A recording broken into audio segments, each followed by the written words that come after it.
Em nome da Primeira Igreja Batista do Rio de Janeiro, saudamos a todos os irmãos, membros da igreja, irmãos convidados, bem como visitantes e outros convidados de nossa igreja.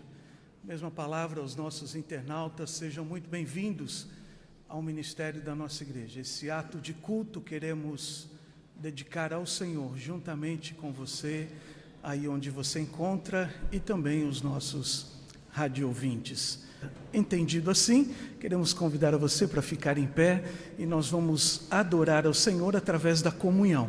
Você fará isso cumprimentando quem está ao seu lado em nome da nossa igreja.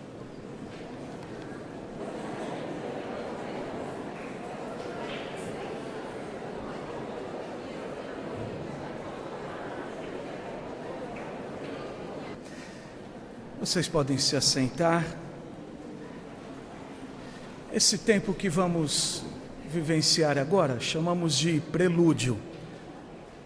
A importância dele dentro do culto é fundamental, porque é ele, este tempo, prelúdio, que nos possibilita acalmarmos todo o nosso coração e mente, para que o culto possa realmente ser dedicado ao Senhor com emoção e também com razão. Este hino que a Kelly e a irmã Elci estarão tocando tem como título Cristo em Minha Vida, um dos mais belos hinos que nós costumeiramente costumamos cantar com os coros. Vamos participar desse tempo em oração.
com vozes erguidas em todo lugar, ao Deus Trino e Santo, ó, vinde adorar. De pé, cantemos o hino 1 do Inário para o Culto Cristão.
Ó Deus Trino e Santo, erguemos nossas vozes neste instante na Tua casa para adorar o Teu nome.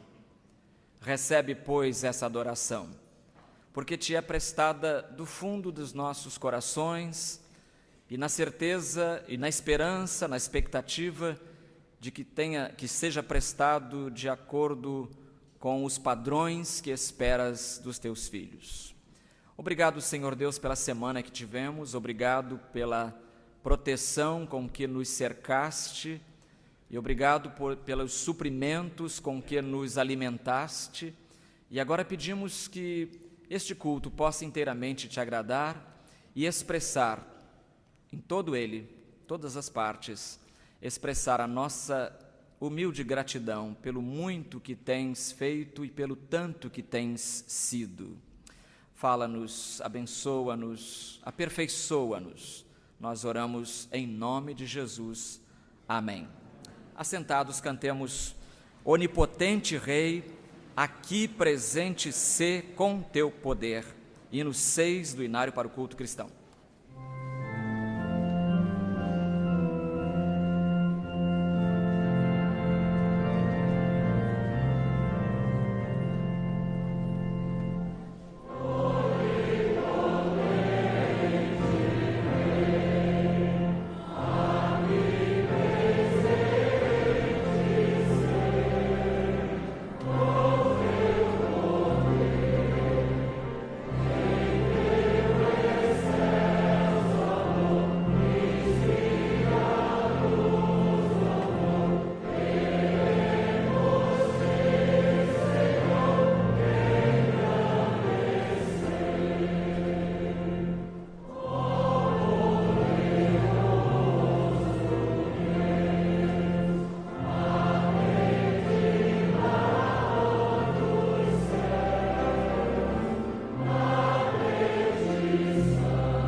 Chegou o momento no culto de entregarmos ao Senhor nossos dízimos e ofertas, e nós o fazemos não para a aquisição da salvação, não para comprar alguma bênção, mas nós o fazemos como expressão do nosso agradecimento ao Senhor pelo muito que Ele nos tem dado.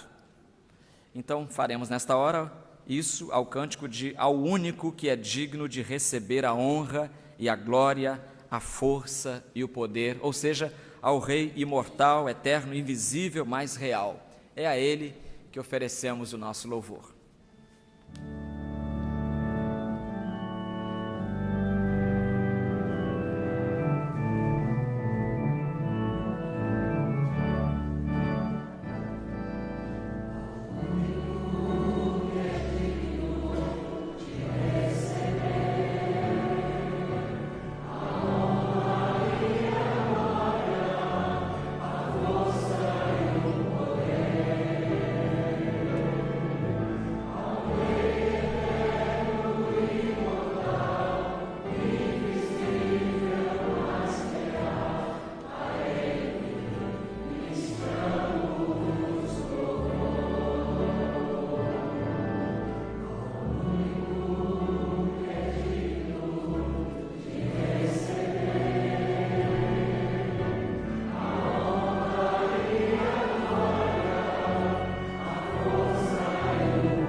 consagrando todo o nosso ser ao Senhor, né? Não adianta nada levar só a oferta e o coração ficou no mundo.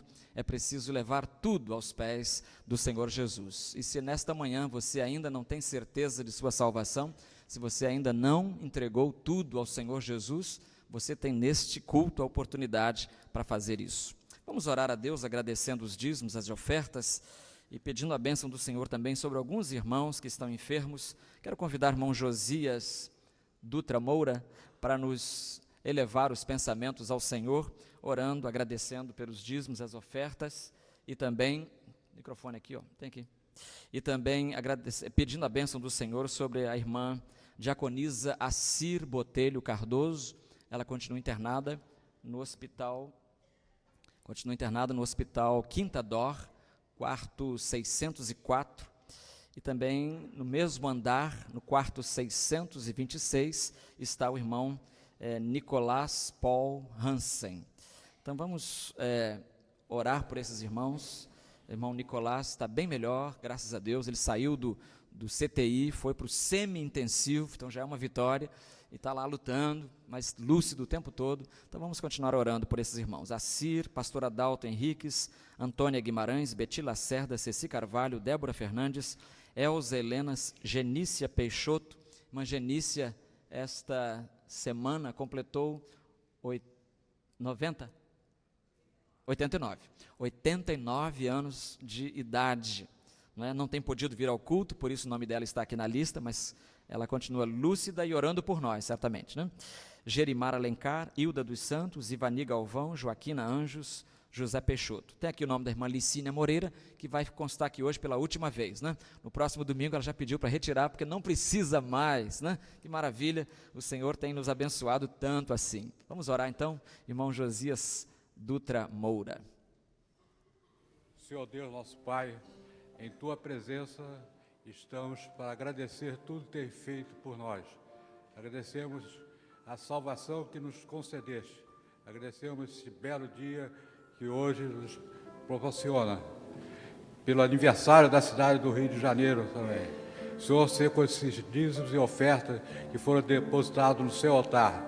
Que essas ofertas, esses dízimos, possam se multiplicar e levar o seu evangelho a todo mundo.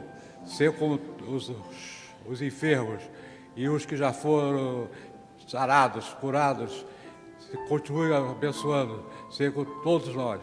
Livre e proteja. Dê um dia de paz sob tua proteção. Ser com a ceia do Senhor desta manhã, ser com a mensagem que o pastor irá nos entregar, que possa estar sendo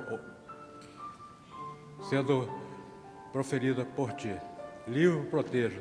Em nome de Jesus. Amém. Amém, Senhor. Obrigado, irmão. Irmãos, todo primeiro domingo do mês nós temos a celebração da Ceia do Senhor, e em toda a celebração da Ceia do Senhor nós ficamos conhecendo os irmãos novos que chegaram. E hoje eu vou convidar esses irmãos para virem aqui para o primeiro banco, trazendo consigo os seus pertences, e são os seguintes irmãos. Eu quero chamar também antes de chamar os irmãos, a secretária, primeira secretária, para entregar o envelope, e o nosso primeiro vice-presidente. Secretária, a irmã Miriam Peixoto, primeiro vice-presidente, irmão Diácono Lincoln Antunes de Oliveira.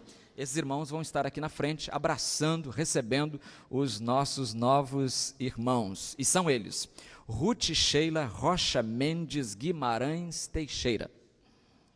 Ela pegou todos os sobrenomes possíveis, Ruth Sheila. Se os irmãos olharem bem para ela, vão se lembrar de um membro desta igreja que foi uma bênção aqui por muitos anos, que é o pastor Cirano, igualzinho o pai, igualzinho o pai. Deus abençoe a irmã Ruth Sheila Rocha Mendes Guimarães Teixeira. Ela vem da Igreja Batista do Caxambi, aqui no Rio de Janeiro, para a nossa igreja. Permaneça aqui de pé, irmã, que é ao lado dos irmãos aqui.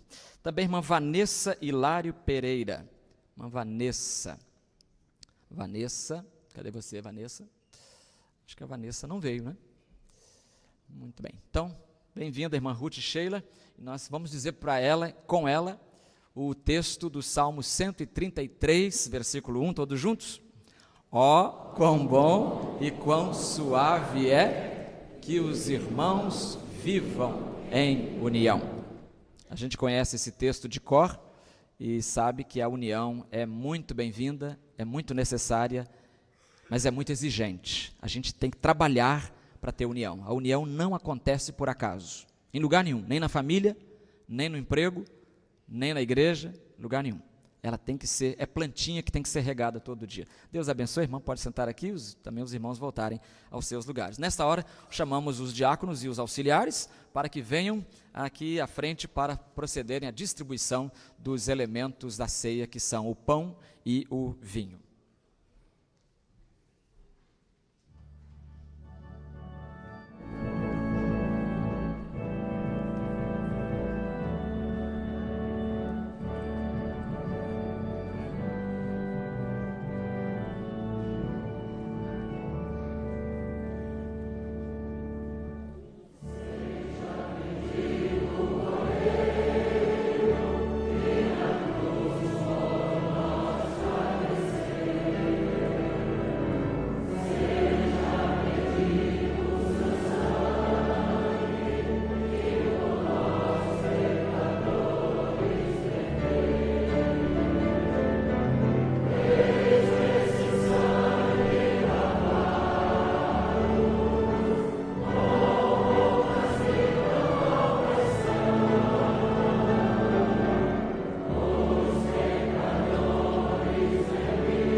na tua vida.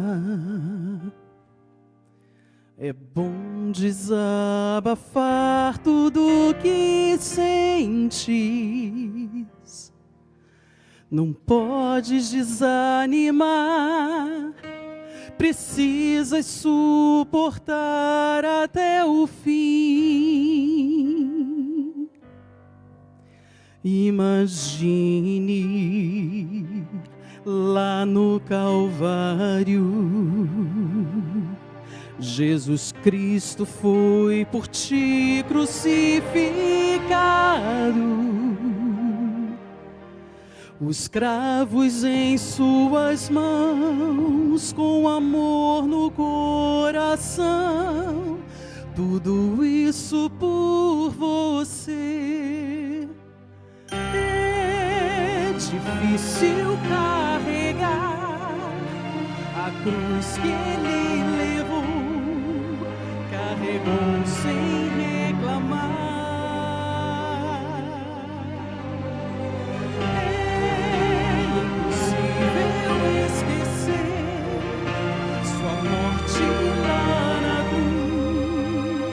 Lembranças de Jesus, lembranças de Jesus.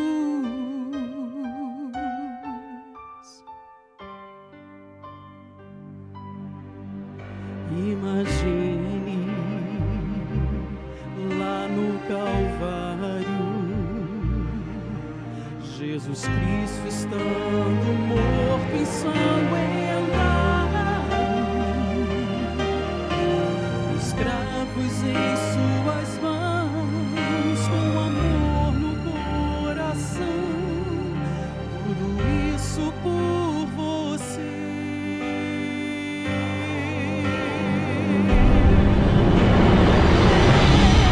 É difícil carregar a cruz que ele levou, carregou sem reclamar.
que o Senhor Jesus, na noite em que foi traído, tomou o pão e, havendo dado graças, o partiu e disse: tomai e comei, isto é o meu corpo que é dado por vós, fazei isto em memória de mim. Esse pão não nos faz crentes melhores, este pão não fecha o nosso corpo contra qualquer coisa deste mundo. Não é um pão mágico, é pão comum, normal. Mas o que há de anormal, o que há de incomum, o que há de extraordinário nesse pão é justamente o simbolismo que ele traz consigo. Ele nos lembra que alguém morreu lá na cruz do Calvário pelos meus pecados, pelos seus pecados. Pensando nesse sacrifício de Jesus por nós, naquele sacrifício, comamos o pão.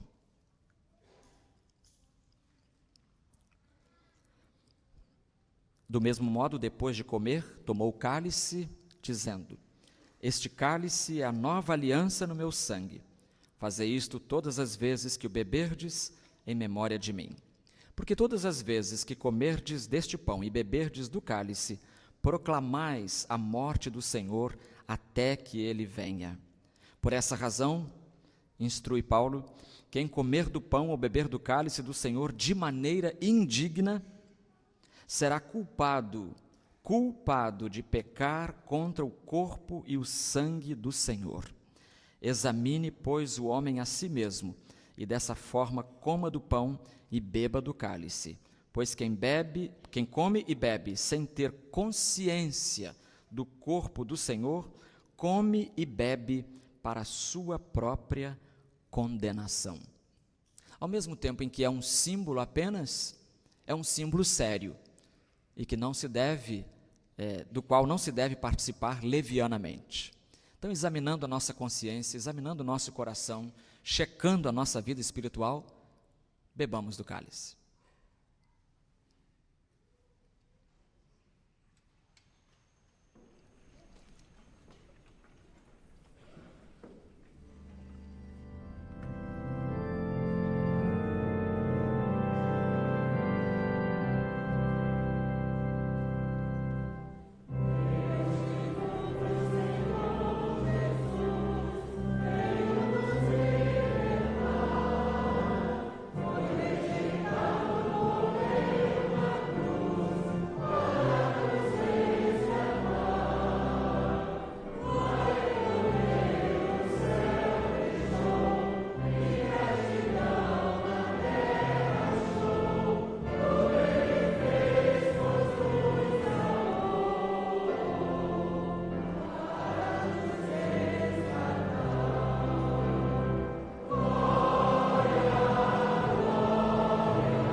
glória, vamos cantar nos céus. Você já tem essa certeza no seu coração? Vai cantar no céu com os crentes, com a igreja toda reunida no final de tudo? Se ainda não tem essa certeza, se você não sabe se morrendo vai para o céu ou para o inferno, este culto quer ajudar você a tomar essa decisão. Você deve sair daqui hoje sabendo o que Cristo fez habilita você a ir para o céu, desde que você aceite Jesus. Temos conosco neste culto crianças, juniores, né? As crianças estão aí para o minuto infantil com a tia Peg. Então podem vir agora as crianças, por favor.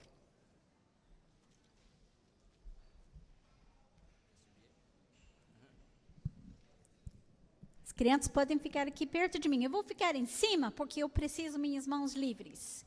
Vocês precisam ver minhas mãos hoje. Podem ficar aqui ao meu lado, que está na minha frente, eu não estou enxergando bem. Ótimo. Eu vou fazer alguns gestos e vocês vão tentar descobrir o que eu estou fazendo com meus gestos. Está para me ver? Vocês estão me vendo bem? Está vendo minhas mãos? Ok. Primeiro gesto, vocês vão dizer o que eu estou fazendo com esse gesto. Então, tem que olhar.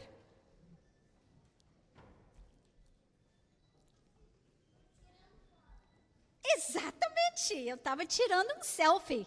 Então, o próximo gesto. Vamos ver se vocês conseguem descobrir o que estou fazendo. Puxa, vocês são rápidos. Tá certo, eu estava comendo banana. Vocês são ótimos. Vamos ver o próximo. Vamos ver o que é o próximo que vou fazer, se vocês conseguem descobrir.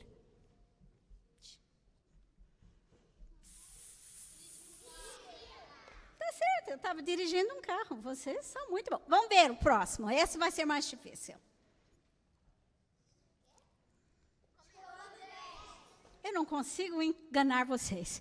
É porque vocês fazem isso. Se vocês nunca tivessem visto um celular, teria difícil saber que estava tirando selfie, não é? E a gente usa muito gesto todo dia. Quando alguém fizer isso, o que estão querendo dizer? Não. E quando fazem isso? Sim, isso. Silêncio. A gente usa muitos gestos. Por exemplo, hoje de manhã, tivemos um gesto muito legal aqui na igreja. Esse pão e o suco de uva, a gente usou para lembrar que Jesus comeu essas coisas logo antes dele morrer.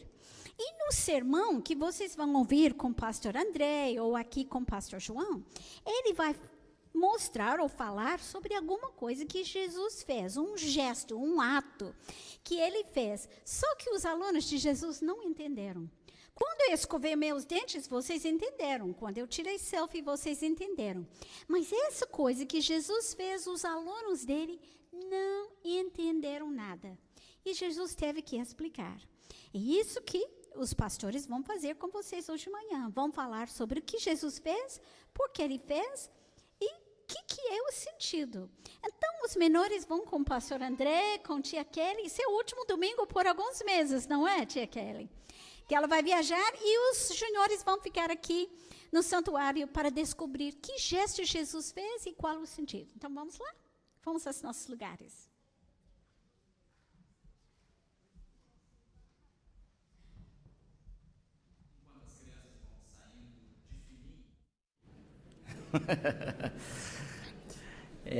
Abra sua Bíblia no Evangelho de João, capítulo 13. Mas é sempre bom ter as crianças na casa do Senhor, né? Você que tem filho, você que tem neto, você que tem sobrinho, você que tem vizinho. Você sai para a igreja domingo de manhã e vê o vizinho lá, o menino lá jogado. Dá uma chegadinha naquela casa e diz: escuta, só não quer deixar que eu leve seu filho para a igreja todo domingo de manhã? Faz isso. Depois você me conta o que aconteceu, que eu quero contar para os irmãos. João capítulo 13, versículos de 1 a 15. Evangelho de João, capítulo 13. Convido a congregação a levantar-se para ouvir a leitura da palavra de Deus.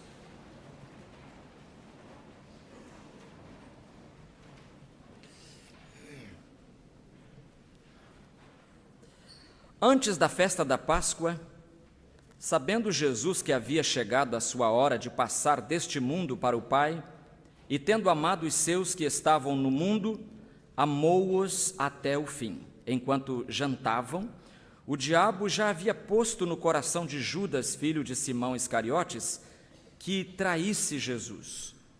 Sabendo que o Pai lhe entregara tudo nas mãos e que viera de Deus e para Deus estava voltando, Jesus levantou-se da mesa, tirou o manto e, pegando uma toalha, colocou-a em volta da cintura.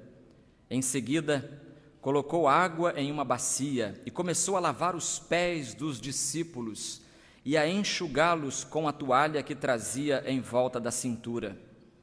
Aproximando-se de Simão Pedro, este lhe disse: Senhor, tu lavarás os meus pés? Jesus lhe respondeu: Agora não compreendes o que eu faço, mas depois entenderás. Respondeu-lhe Pedro: Nunca lavarás meus pés. Disse-lhe Jesus: Se eu não te lavar, não terás parte comigo. Então Simão lhe disse: Senhor, não lave somente os pés, mas também as mãos e a cabeça. Jesus lhe respondeu: Quem já se banhou precisa lavar apenas os pés, pois no mais está todo limpo. Vós estáis limpos, mas nem todos. Pois ele sabia quem iria traí-lo, por isso disse que nem todos estavam limpos. Tendo-lhes lavado os pés, tomou o manto, voltou a sentar-se à mesa e perguntou-lhes: Entendeis o que vos fiz? Vós me chamais mestre e senhor, e fazeis bem, pois eu o sou. Se eu, senhor e mestre, lavei os vossos pés, também deveis lavar os pés uns dos outros, pois eu vos dei exemplo, para que façais também o mesmo. Eloquência de um gesto simples. Fala, Senhor, neste instante ao nosso coração. Aperfeiçoa, Senhor, a nossa vida espiritual. Lava os nossos pés, lava as nossas mãos, lava o nosso coração com a Tua palavra nesta hora.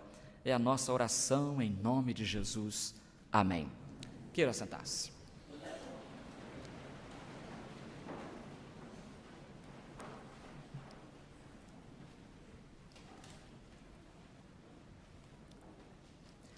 Vamos supor que você recebesse do seu médico a seguinte informação. Na consulta, o médico diz assim: olha, você tem apenas 48 horas de vida. 48 horas de vida. O que você faria nessas 48 horas?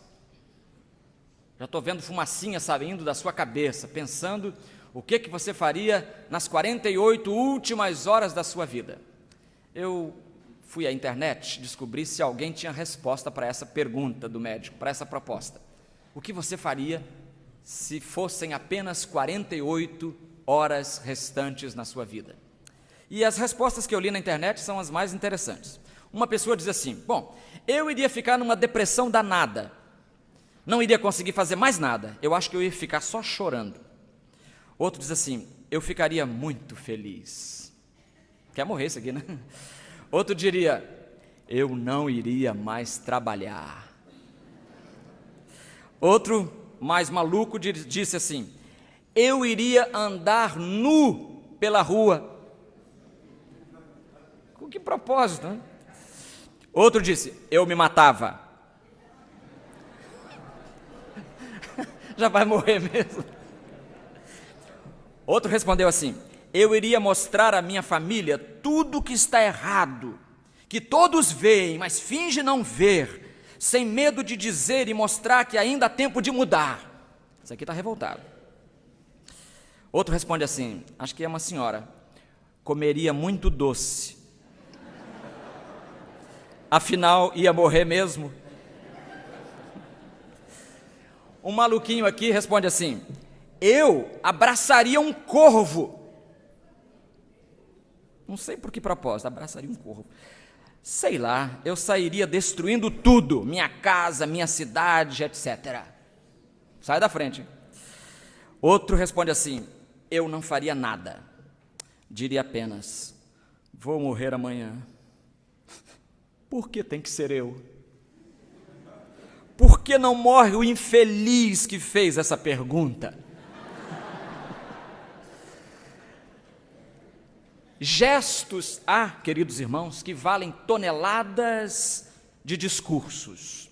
Há atos que substituem bibliotecas inteiras. Jesus tem as últimas 48 horas na sua vida. O que ele vai fazer? Nada disso que ele falou aqui, que as pessoas falaram. O que ele fez nas últimas 48 horas foi simplesmente preparar os discípulos para a sua partida, a partida dele. E ele fez algo que os discípulos jamais vão esquecer, jamais esqueceriam. Durante a refeição, como você ouviu a leitura, ele saiu da mesa, saiu da roda onde eles estavam, não era bem mesa como temos hoje, saiu do círculo em que estavam os discípulos e pegou uma toalha, arranjou água e começou a lavar os pés dos discípulos. Era um gesto simples, não era nada espalhafatoso, porém eloquente, um gesto que ensinava a eles então e a nós hoje algumas verdades. E essas verdades constituem muito bem o código de ética de um bom servo do Senhor. Primeiramente, aquele gesto simples nos fala de amor. Aquele gesto simples de Jesus nos fala de amor. Aquele gesto traduzia uma declaração de amor. E aqui o versículo 1 diz assim, que Jesus, sabendo que havia chegado a sua hora de passar deste mundo para o Pai, e tendo amado os seus que estavam no mundo, amou-os até o fim. Amou-os até o fim. Aliás, irmãos, não só este gesto, mas toda a vida de Jesus foi uma declaração de amor ao seu povo, às suas ovelhas. Amou-os até o fim, quando trocou, por exemplo, a glória do céu por uma terra suja, imunda, só mesmo por amor, muito amor. O apóstolo Paulo recomendará mais tarde aos Colossenses 3, 22 e 23, o seguinte: vós, servos, obedecei, servos aqui na época eram escravos, como não temos escravos hoje, podemos tirar a palavra servos e colocar no lugar empregados. Vós, empregados, obedecei em tudo a vossos senhores, vossos patrões, segundo a carne, patrões segundo a carne, não servindo só na aparência, como para agradar aos homens, mas em simplicidade de coração, temendo a Deus. E tudo quanto fizerdes, fazei-o de todo o coração, com todo amor, em outras palavras. Todo o coração quer dizer com todo amor, e como ao Senhor, como fazendo ao Senhor, e não aos homens. Quem trabalha na igreja não trabalha para o pastor.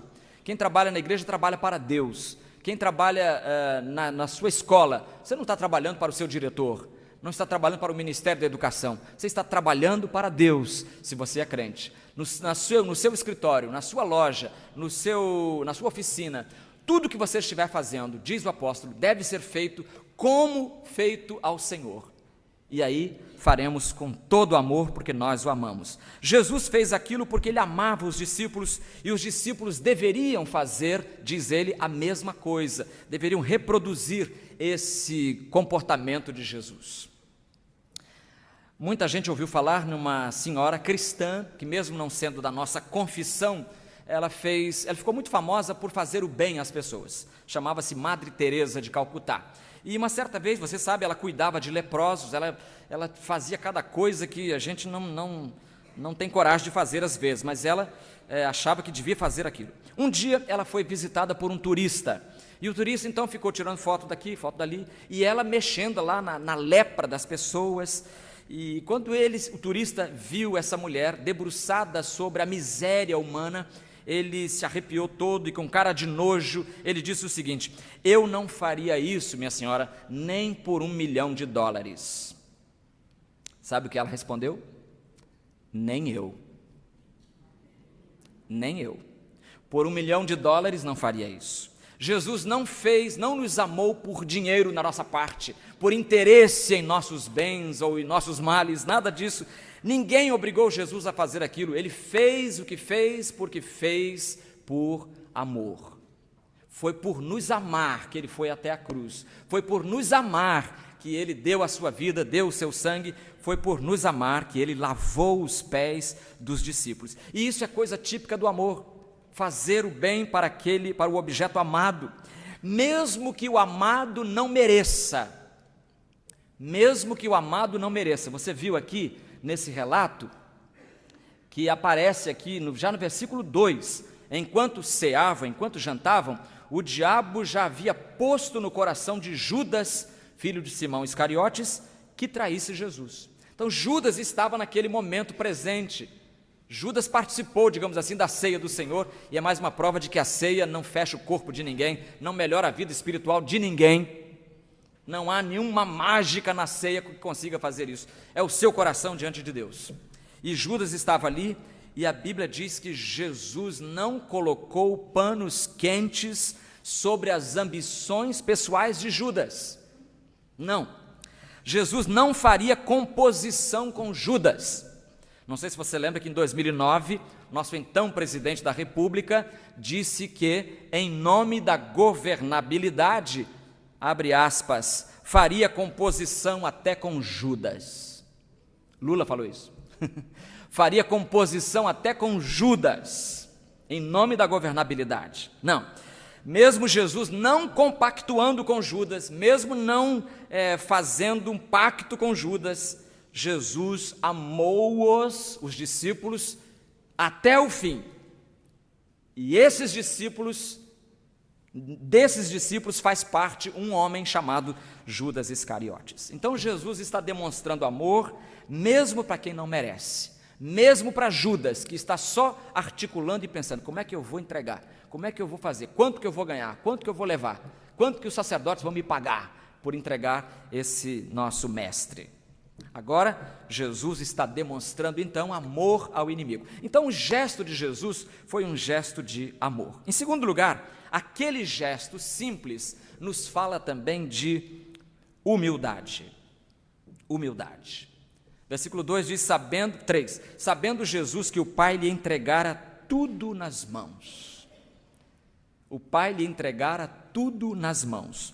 Parece, irmãos, que o evangelista quer fazer um contraste aqui entre os privilégios que Jesus desfrutava com Deus na glória, com a atitude que Jesus adotou ao lavar os pés dos discípulos. O evangelista quer fazer um contraste, sim, senhor. Ele quer que a gente preste atenção nisso, que Jesus deixou a glória, deixou os céus e veio morar conosco. É admirável que, existindo em forma de Deus, não se apegou ao fato de ser igual a Deus, mas ele se humilhou. Quem fazia aquele tipo de trabalho que Jesus está fazendo ali? Quem é que lavava os pés das pessoas quando as pessoas chegavam nas suas casas? Sabe quem? Isso, um escravo. E geralmente um escravo não judeu, alguém que era comprado para fazer esses serviços da casa, os serviços mais baixos. Isso aí é um lavador de pé, poderia dizer assim. É uma pessoa de baixo nível. E alguém de fora da comunidade.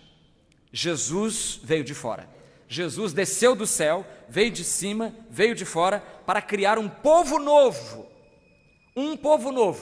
cuja mais alta virtude, ao contrário do que os homens ensinavam, seria justamente a humildade. A mais alta virtude, a virtude privilegiada pelo cristianismo, é justamente a humildade, a mais desprezada entre os pagãos. Viveu, quase que morreu aqui no Brasil, um missionário americano chamado Boyd O'Neill. E ele marcou, irmãos, durante 37 anos, missionário aqui, vindo do Texas, durante 37 anos em Alagoas, ele marcou a sociedade alagoana. E inclusive um dos seus alunos no Colégio Batista, lá em Alagoas, foi depois governador, Divaldo Suruagi. E Suruagi depois chamou o missionário Boyd O'Neill para ser um conselheiro dele no seu governo. Mas do Boyd O'Neill se conta que ele era uma pessoa humilde, tão humilde que numa das assembleias da Convenção Batista Lagoana, a assembleia estava reunida na Igreja Batista do Rio Largo, alguma informação chegou a ele, ao missionário. Sabe o que ele fez? Ele pegou uma vassoura, pegou pano, pegou sabão, água e foi lavar as latrinas daquela igreja. O irmão ouviu isso? Um missionário, conselheiro de governador, não se apegou a essa posição honrosa que seria, mas foi lavar o banheiro da igreja. Talvez alguém dissesse: eu não vou lavar isso, tem um zelador pago para isso, tem diácono aqui nessa igreja que deviam estar fazendo isso, eu sou pastor, como é que eu vou fazer isso? Missionário, um gringo, vem para nos ensinar essa lição. Jesus veio de longe também, não veio do Texas, veio do céu, para nos ensinar a lição maior da fé cristã, que é a humildade. A humildade. Essa história de Boyd O'Neill me lembra a história de Abigail. É uma história da Bíblia, está lá em 1 Samuel 24 e 25. 2 capítulos só e acabou a novela. Uma novela de 2 capítulos. E essa novela é muito interessante porque o Davi estava fugindo do Saul e com seus homens, e ele pede então, ele manda mensageiros ao fazendeiro da região chamado Nabal, manda para Nabal mensageiros perguntando a ele se ele podia dar alguma comida para os seus homens, se ele tinha lá alguma comida para dar. O Nabal, irmãos, Nabal é um homem esquisito e faz jus ao seu nome, porque o nome Nabal em hebraico quer dizer tolo. Nabal responde: quem é Davi? Por que ele está mandando isso aí? Quem que ele pensa que ele é? E olha, esse recado chegou a Davi. Davi guerreiro, Davi experimentado em guerrear. Davi ficou irado, pegou os seus soldados: agora vamos dar uma lição naquele fazendeiro safado. Não falou safado, mas é como se falasse. E aí ia haver, irmãos, muito sangue correndo. Não fora a sabedoria da mulher do fazendeiro Nabal. Ela se chamava Abigail. Abigail, meu pai é força, significa isso. E Abigail, cujo pai era força, mas cuja cabeça estava cheia de sabedoria, coração idem, ela vai a Davi. Ela vai até a presença de Davi. E ali ela, irmãos, faz um discurso. Você que não lê a Bíblia, você só está perdendo, rapaz. Tem tanta coisa boa na Bíblia. Desliga a televisão, fica vendo Império do Mal, nada disso. Vá ler as histórias da Bíblia, como esta, de 1 Samuel 24 e 25. E você vai ver que novela da Globo ou de qualquer outro canal não vale a pena ver. A Bíblia tem novelas melhores e baseadas as novelas da Bíblia em fatos reais, registros de fatos reais. A Abigail se humilhou de uma forma tão impressionante que o Davi falou: tá bom, já que a senhora teve o cuidado de vir aqui, trouxe comida para a gente, falou desse jeito, a gente vai poupar a vida do seu tolo marido, do seu Nabal. A história continua dizendo que o Nabal morreu de morte natural. Coisa rara para um tolo, né? Geralmente o tolo cava a sua própria morte, como ele ia cavando. Morreu de morte natural. E sabe o que aconteceu? Depois de algum tempo, pouco tempo depois, a viuvinha recebeu uma proposta de casamento. Proposta do agora rei Davi. Davi fez uma proposta. E a resposta que ela dá à proposta de casamento é que é interessante. Mostra aí. 1 Samuel 25, 41. Então ela se levantou, viúva agora, tá? Desimpedida, livre, desimpedida, nada impede, se inclinou com o rosto em terra perante Davi e disse: eis que a tua serva servirá de criada. Olha a humilhação, olha a humildade. Tua serva servirá de criada, de empregadinha, para lavar os pés, não é do meu senhor não, dos criados do meu Senhor. Prestou atenção na humilhação? Que ela se autoimpôs. Eis que a tua serva servirá de criada para lavar os pés dos criados de meu Senhor. Ela era muito bonita, diz o texto bíblico, mas eu acho que o que mais atraiu Davi para essa mulher não foi a beleza. Também, mas principalmente a sua humildade. Porque, irmãos, é impraticável a gente conviver com o orgulho. Difícil demais. Não há casamento que se sustenha quando um dos cônjuges é orgulhoso. Não há pai que aguente um filho orgulhoso. Não há filho que aguente um pai ou mãe orgulhosos. Jesus nos mostra com aquele gesto que ele não veio para mandar, dar as coordenadas, dar as ordens aqui, quem manda aqui sou eu. Nada disso passou pela mente de Jesus. E como ele sabia que isso passava pela mente deles, ele lhes dá essa lição fantástica. Então, aquele gesto simples nos fala de amor, nos fala de humildade. Em terceiro lugar, aquele gesto simples nos fala de limpeza. De limpeza. Foi uma declaração de limpeza. Jesus diz, verso 10, quem já se banhou precisa lavar apenas os pés, pois no mais está todo limpo. Vós estáis limpos, mas nem todos. Então, aqui está falando de limpeza, limpeza dos pés, porque já se banhou, o corpo já foi banhado, mas, veja só, nesse tempo, os judeus usavam sandálias abertas, né? Em vez de sapatos fechados. Aliás, não apenas na antiguidade, mas até há pouco tempo, os seres humanos não conheciam sapato. A máquina de fazer sapato só foi inventada, segundo um livrão que anda por aí, em 1790, o livro das invenções. 1790 foi que o ser humano, quer dizer, anteontem, é que nós inventamos o sapato. Então, é uma invenção recente, né? Até ali, todo mundo andava de sandália e os pés estavam sempre sujos, bastante sujos, por causa da poeira, por causa da areia, a que os pés ficavam expostos, evidentemente. Então, a primeira coisa que um bom hóspede fazia, era prestar esse serviço. A primeira coisa que um hospedeiro fazia, era prestar ao seu hóspede esse serviço, era limpar-lhe os pés. Claro que o dono da casa não ia fazer isso, ele chamava, ô fulano, escravo, aqui, ó, chegou. O escravo já sabia, já vinha com a bacia para lavar os pés da visita. Por isso que o protesto de Pedro foi imediato. Pedro, versículo 8, diz, nunca me lavarás os pés. O senhor é o senhor, e nós aqui, vai lavar, nunca me lavar, eu é que tenho que lavar o pé do senhor não. Aí Jesus diz, versículo 8b, se eu não te lavar os pés, Pedro, não terás parte comigo. Se eu não te lavar, Pedro, presta atenção nisso, amigo, se Jesus não lavar você, você não tem parte com Jesus. Se Jesus não lavar o seu coração, você não será salvo.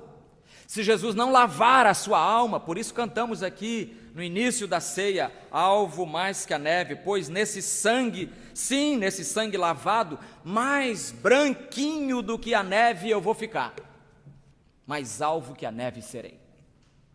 E a neve é tão branca, tão branca, tão branca, que dói nos olhos, tem que usar óculos escuros para não doer os olhos, de tanta brancura. Jesus lava as nossas vidas, lava as nossas almas, de tal maneira que agora a gente vai ter que usar óculos escuros para olhar o mundo, de tão branco que vai ficar a nossa vida. Se Jesus não lavar você, você não terá parte com Jesus. Isso faz eco com as palavras de Isaías 1,17, há um imperativo ali assim, lavai-vos. Lavai-vos. Não está falando de batismo, não. Batismo não lava ninguém. Batismo só é um banho que a gente toma, um banho simbólico. Mas o que lava é a ação de Jesus destruindo a carnalidade dentro de nós e, em seu lugar, construindo uma nova proposta. Só os limpos de coração é que verão a Deus, lembra disso? Lembra daquela bem-aventurança? Só os limpos de coração é que verão a Deus. De nada adianta lavar a calçada. Aliás, nem é bom agora lavar mais a calçada, né? Agora é preciso poupar água, então passar um pano molhado na calçada também. Aquilo que a senhora fazia dentro de casa vai ter que fazer fora. Não dá para ficar jogando água assim. Então, de nada adianta lavar a calçada, de nada adianta lavar o carro, as mãos, os pés, o rosto, se o coração continua um lixo. Tem muita gente limpa externamente, mas por dentro é lata de lixo, cheirando mal. Se não deixarmos o Senhor lavar o nosso coração, não teremos parte com Ele. Mas atenção, porque essa lavagem não é auto-aplicável. Não é você mesmo que consegue se lavar. Eu tomei um banho espiritual. Pode até tentar, mas o resultado será frustração pura e desperdício de água. E, por favor, não podemos desperdiçar água. Você precisa da ação do Espírito. Ele, sim, é que vai banhar você nas águas do Senhor Jesus. Ação do Espírito lavando e limpando o nosso interior. Então, aquele gesto simples nos fala de amor, aquele gesto simples nos fala de humildade, aquele gesto simples nos fala de limpeza, e por fim temos que meditar que aquele gesto simples nos fala, simplesmente, nos serve de exemplo. É o padrão que o Senhor Jesus estabeleceu. No versículo 15 ele diz: pois eu vos dei exemplo. Último versículo. Eu vos dei exemplo para que façais também o mesmo. Pastor lavando os pés dos diáconos, diáconos lavando os pés do pastor, criança lavando os pés dos adultos, adultos lavando os pés das crianças, enfim, todos sendo humildes diante de todos. Eis a proposta do Senhor Jesus Cristo. Agora, eu vos dei exemplo, a gente pode entender essa palavra sob dois ângulos. O ângulo A, estreito e literal. O que quer dizer isso? Eu vos dei exemplo, então, se é para fazer isso, tem que ser literal ali. Ou seja, tem que lavar os pés das outras pessoas também. E esta compreensão tem acompanhado a igreja cristã desde o século IV. Desde o século IV que a igreja tem entendido, um segmento da igreja tem entendido que é assim que deve ser feito, que a gente tem que lavar os pés. E aí entra uma palavra nova, que toda quinta-feira antes da Páscoa, uma certa igreja pratica o chamado pedilúvio, que é justamente, não é dilúvio não, dilúvio a gente precisa de um agora, né? Pedilúvio é lavar os pés, pedilúvio. E algumas pessoas acham, então, que o que Jesus fez é para ser repetido hoje. Aí sai lá o líder, todo paramentado, e vai lavar os pés das pessoas, e tal. Como lavando literalmente os pés dos pobres. Não sei não. Eu até desconfio, às vezes, que é mais uma tentativa de se obter mérito diante de Deus, sabe? As pessoas fazendo aquilo para poder dizer: está vendo, Senhor? A gente está agindo que nem o teu filho. A gente merece ou não merece a tua salvação, hein? Não é por aí. Nós não fazemos isso para ganhar. Jesus não ensinou os discípulos a fazerem isso para obterem salvação, mas falou que eles deveriam fazer isso como sendo um símbolo da humildade. Então, será que o pedilúvio seria uma ordenança para a igreja? Além do batismo e além da ceia, nós teríamos também o cerimonial do lava-pés, o cerimonial do pedilúvio. Pegou essa palavra? Pedilúvio. Exatamente. Não é isso. Até quem responde é um comentarista da Bíblia chamado A.T. Robertson. Ele diz o seguinte: se é ordenança, é curioso que não haja registro disso no Novo Testamento. Se fosse para a igreja repetir isso, por que em Atos dos Apóstolos, nenhuma vez, nas epístolas, nenhuma referência a esse ato de Jesus? Porque Jesus não queria que fosse uma coisa repetida formalmente, mecanicamente, calendariamente, anualmente, nada disso. Jesus queria, e aí entra a nossa segunda opção, opção B, Jesus queria que o sentido fosse amplo e figurado, ou seja, que nós devemos servir uns aos outros. Não se trata, então, de lavar apenas os pés de modo formal, cerimonial, anual, nada disso, mas fala de um espírito de serviço. Espírito de serviço. Está vendo o seu irmão em necessidade? Ajude-o. Está vendo uma família com dificuldade? Ajude-a. Está vendo um doente que não tem vindo à igreja? Visite-o. Está vendo alguém que está desanimando? Ligue para ele, anime-o. Ou seja, é esse espírito de serviço que tem faltado. É esse hábito que deve orientar e organizar o nosso comportamento. E, meus irmãos, como é impressionante saber que esse espírito é tão necessário na igreja hoje. Como estamos precisando desse espírito serviçal na igreja do Senhor Jesus. Uns servindo os outros. E ninguém é mais importante do que ninguém. Quero terminar com uma história de um pregador, tenho aqui o nome dele.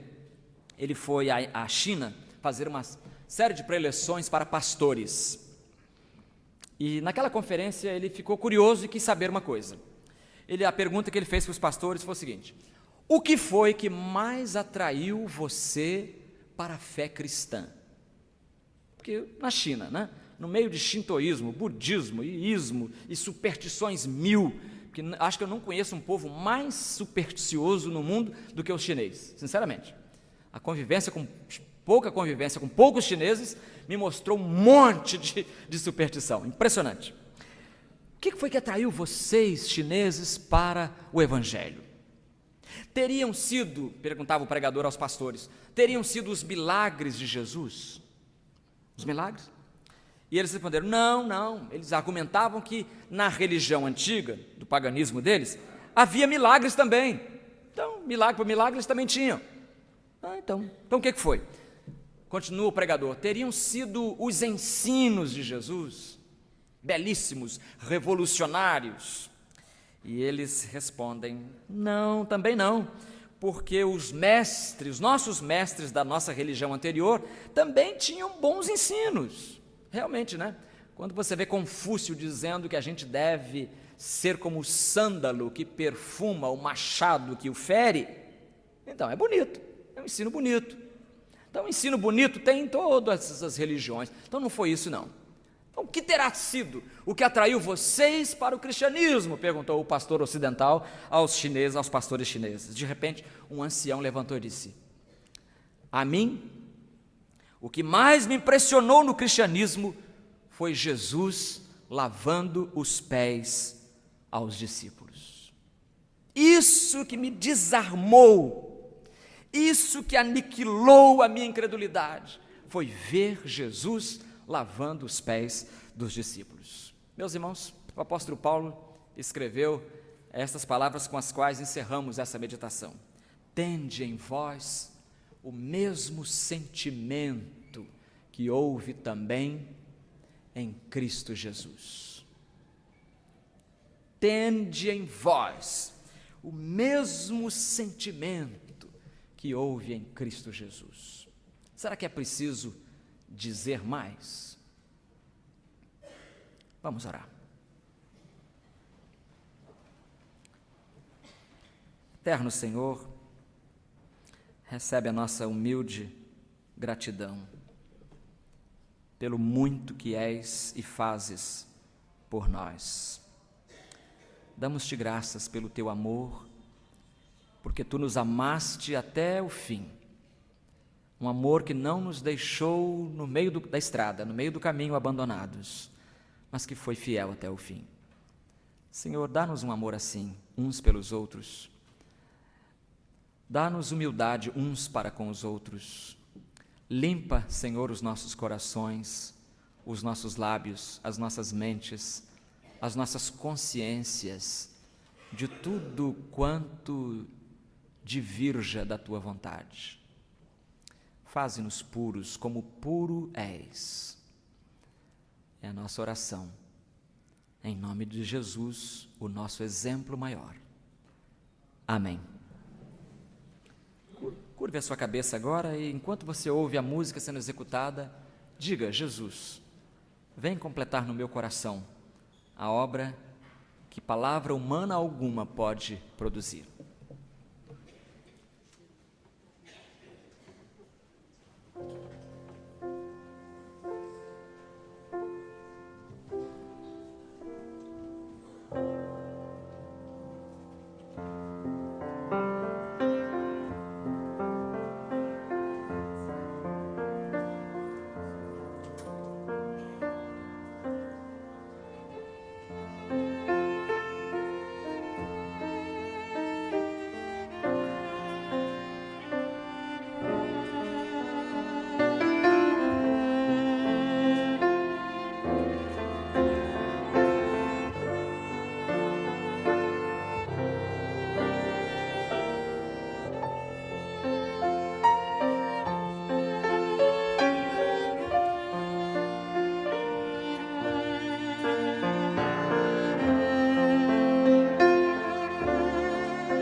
Bom recebê-lo na casa do Senhor nesta manhã, querido irmão.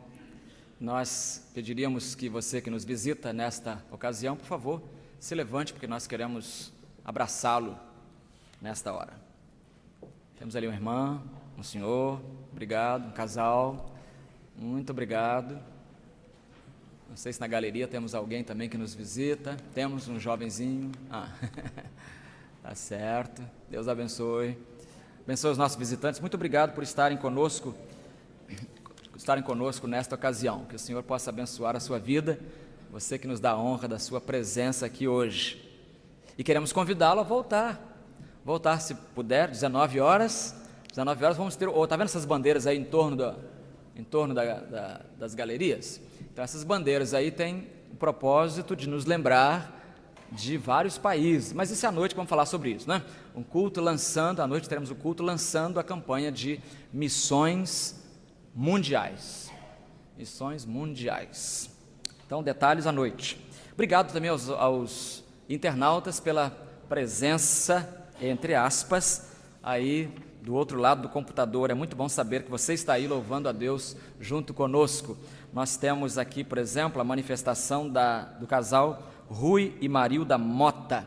Eles são de Timbó, Santa Catarina, e diz assim: fiéis participantes dos cultos via internet, agradecem à igreja os cultos abençoadores. Obrigado, seu Rui, obrigado, irmã Marilda, Deus abençoe os irmãos aí em Timbó.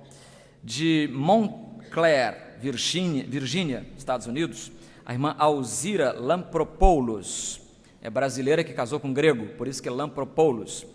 Ela louva a Deus pelo culto de hoje, quando acompanhou inspirada a realização da ceia do Senhor. Deus seja louvado. É irmã da nossa irmã Elza Helena, cujo nome está aqui no nosso boletim, pela qual temos orado constantemente. Você também é Elza, esposa do irmão Alfredo, né?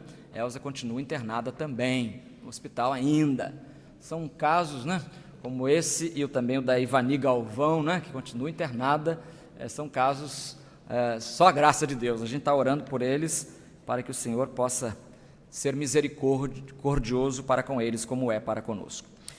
Obrigado, irmã Alzira. Deus abençoe aí em Montclair, Virgínia. E de Santo Ângelo, Rio Grande do Sul, o irmão Geraldo e a irmã Vilma Bess. Geraldo Bess. Esse irmão Geraldo, ele é neto da primeira família batista do Rio Grande do Sul, família Feuer-Harmel. Ele é neto dessa família. Conheço a história dele.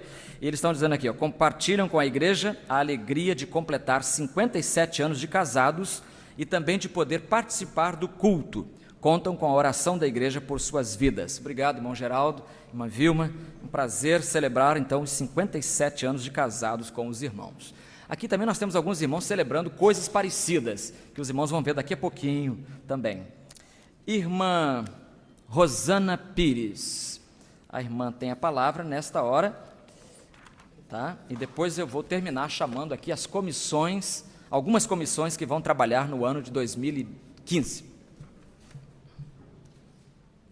Que bom podermos estar neste dia, que é o dia do Senhor, e também poder comemorar hoje o dia da esposa do pastor, não é?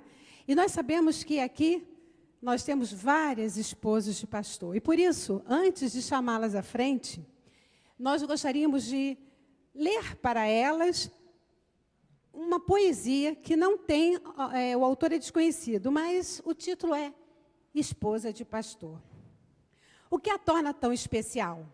É uma mulher como tantas outras, crentes no Senhor. Ama, sofre, suporta, age, reage. É rainha como Esther, dotada de beleza e sabedoria. No lar, é como Débora, levantada para ser a mãe de sua família. Protege os seus filhos como Joquebede. Possui o temor de Deus como as parteiras hebreias. Ou uma mulher com humildade, insistência e fé, como a mulher cananeia. É como Raabe, não esconde a sua fé. É generosa como a pobre viúva. Persevera em oração como Ana e é paciente como Isabel. Mulher que tem o bom entendimento de Abigail, que nós ouvimos hoje, e goza da hospitalidade acolhedora da sunamita, que toca a orla do manto de Jesus esperando o milagre. E é obediente como a viúva de Sarepta. Tem a firmeza e o respeito de Sara, a fidelidade da virtuosa Ruth. E é forte e decidida como a bem-aventurada Maria. Mas ela é especial, porque teve um chamado igual ao de Raquel, e deixou de pastorear as ovelhas do seu pai para casar-se com um pastor das ovelhas do Senhor, para viver ao seu lado no campo todos os dias, para amar e ser amada, para bendizer e ser bendita entre as mulheres. Como Raquel, tem bons e maus momentos, fraquezas e limitações, necessitando muito de amor e compreensão, paciência e muita oração, para que a cada dia possa crescer mais e mais, sendo esposa de pastor. Queridas, nós queríamos que vocês viessem à frente, já encabeçando a fila, a nossa querida Peg, que é a esposa de pastor João, e as irmãs nossas aqui vão dar uma pequena lembrança, um carinho para vocês. E o pastor mesmo, ao final, estará orando por todas vocês. Venham à frente. Se ficar faltando a lembrancinha, eu prometo trazer no próximo domingo, porque são várias que eu já vi aqui, mas eu acredito que vai dar para todas. Venham as esposas de pastor nesse momento. E eu vou estar dando um beijinho na Peg e assim beijando a todas. Por favor, irmãs, venham à frente já, para dar o presentinho aqui para a nossa Peg. Vem aqui já. Por favor, venham à frente. Vocês vão ficar aqui à frente, porque o pastor João vai encerrar o culto quando ele quiser, e nós estaremos, e vocês serão incluídas na oração. Deixa eu te dar um beijo. Muito obrigada. Todas as esposas de pastores que estiver presente. Obrigada, pastor. Nesta hora, também quero chamar aqui à frente as comissões, para ficar aqui junto das irmãs.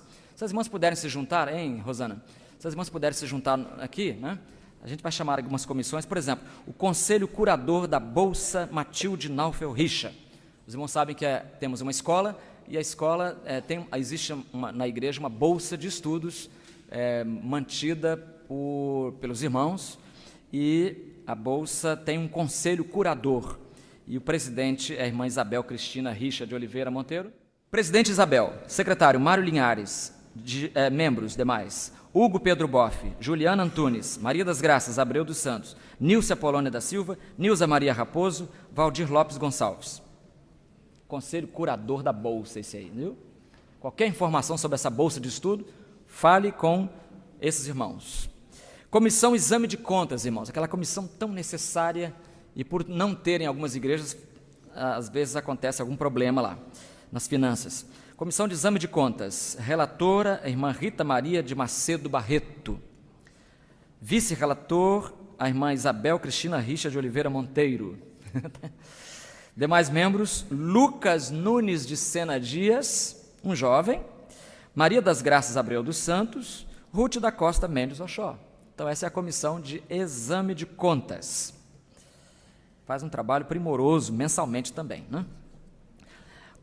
E agora, como a igreja votou ter novos diáconos, nós temos uma comissão chamada Comissão de Confirmação ao Diaconato. É a comissão, na verdade, que vai conduzir o processo de eleição e de consagração dos novos diáconos da igreja. A comissão é composta dos seguintes irmãos: relator, Mário Linhares de Sabarreto. Os demais membros: Álvaro Pascoal Pinheiro, Jairo Pereira da Silva, Fausita Ramos de Alencar, Nilza Maria Raposo Machado, Nilda Taliba de Souza e Paulo Luiz Moreira. São os demais membros da comissão, chamada Comissão de Confirmação ao Diaconato. Já estou vendo os irmãos sendo tentados a formar mais uma sigla, CCD. CCD, Comissão de Confirmação ao Diaconato. Tá certo? Os irmãos orem por essas comissões.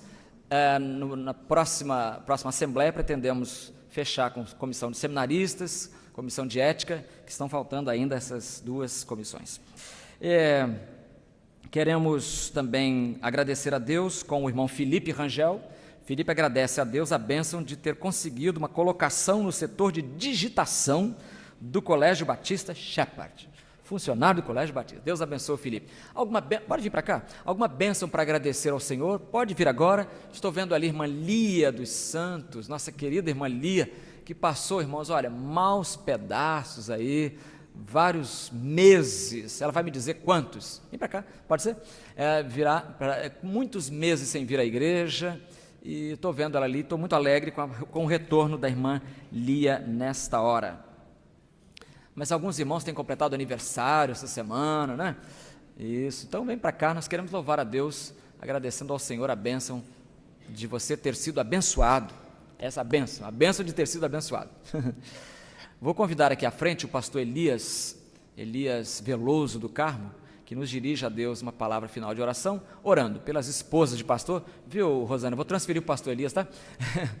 O pastor Elis vai orar então pelas esposas de pastor, pela comissão de diáconos, pelo conselho da Bolsa Batilde, conselho curador da Bolsa e a comissão de exame de conta. É muita coisa para ele orar, né? Muita coisa para uma cabeça só.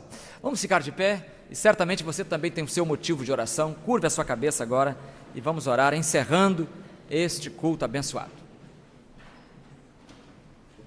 Senhor nosso Deus, nosso bendito e eterno Pai, como foi bom, Senhor, estarmos aqui juntos de verdade, juntos de coração, juntos fisicamente, prostrados, adorando o Teu nome, exaltando a Ti, Senhor, que és o único merecedor da nossa adoração. Como é bom, Senhor,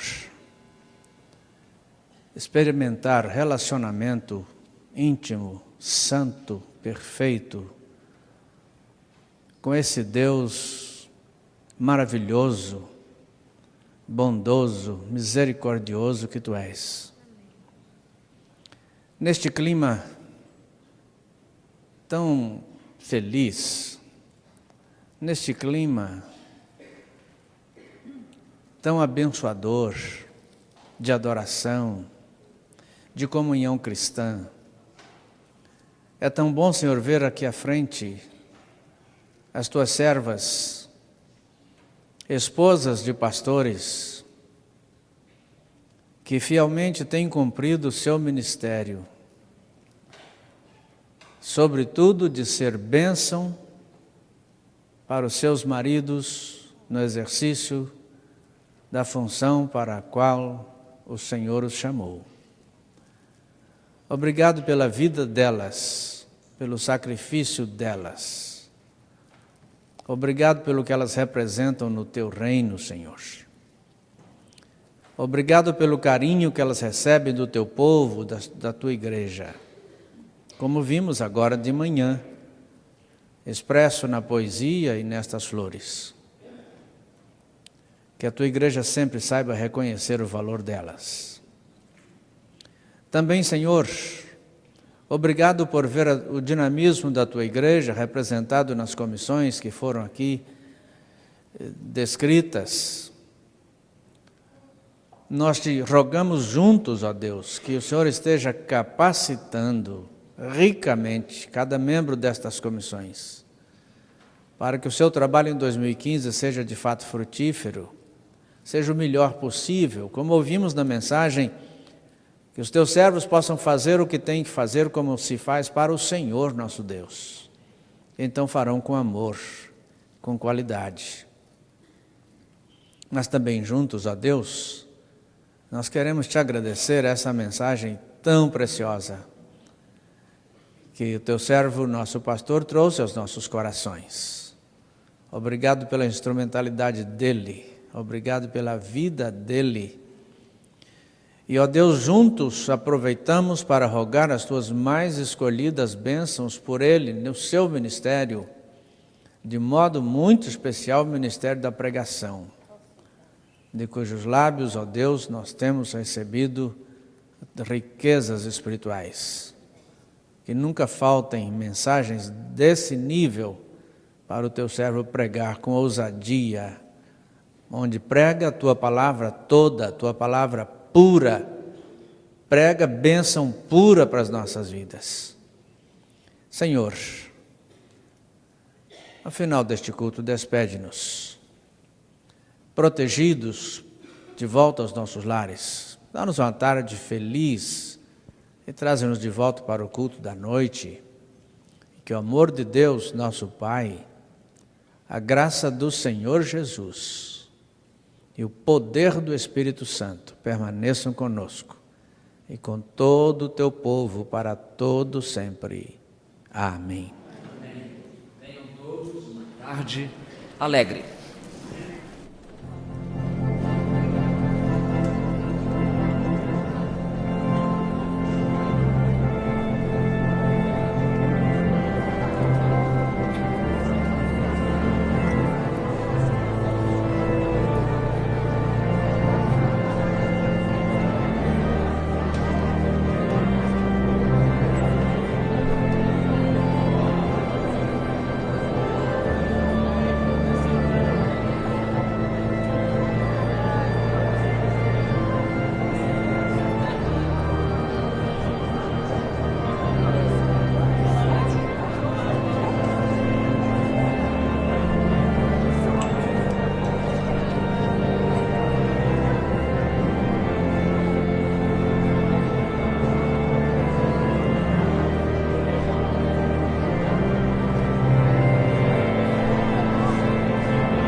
Música